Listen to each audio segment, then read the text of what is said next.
Hello class, welcome to Geometry Lesson 11.3, which is all about pyramids and cones. By the end of this lesson, you should be able to use the volumes of right and oblique pyramids and cones to solve problems. So just remember, oblique means that it is like tilted to one side or the other, it's not straight up and down. Alright, so the main concept of this lesson, again I'm going to try to keep this video pretty short because you guys know a lot of this already, is let's look at how you find the volume of a pyramid.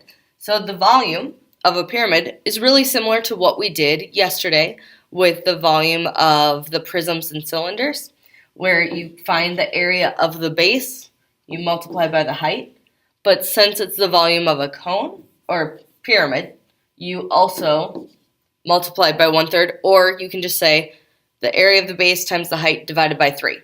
Up to you how you want to phrase that.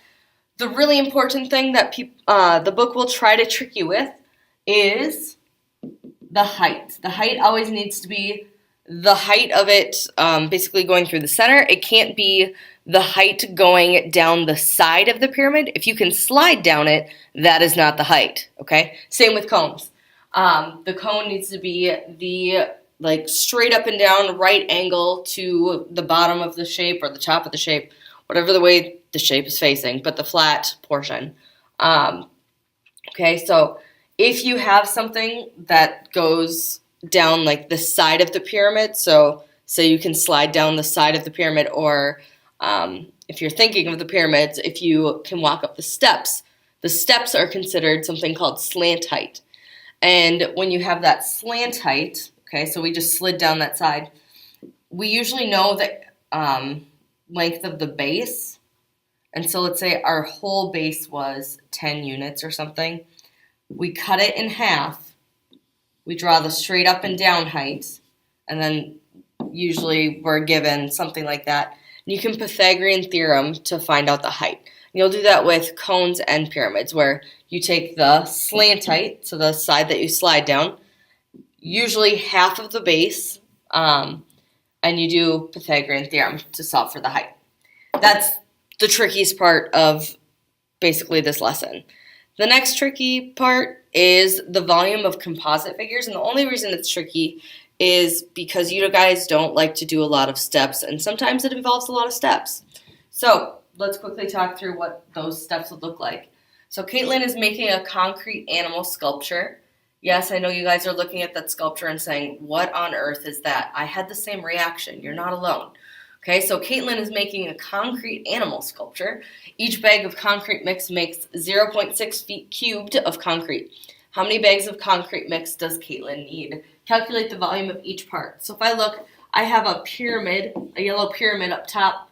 I have a rectangular prism there, and I have 4 legs that are maybe cylinders, it looks like. Yeah. Yes, they told us because the picture's not great. Okay, so step 1, calculate the volume of one of the legs. So pi r squared times height, that's what we learned yesterday.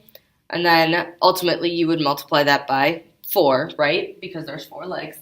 Then to find the volume of the body, you just do the area of the base times height, or those of you that are still used to the formula you used in elementary school, it's length times width times height.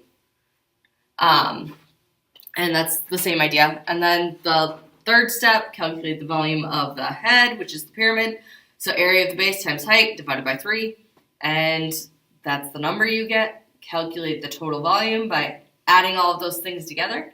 You find out the total volume, but the question was not what is the total volume.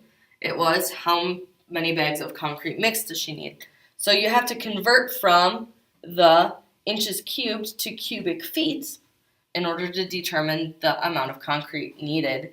So they gave you that information so you could calculate and figure out what that number is.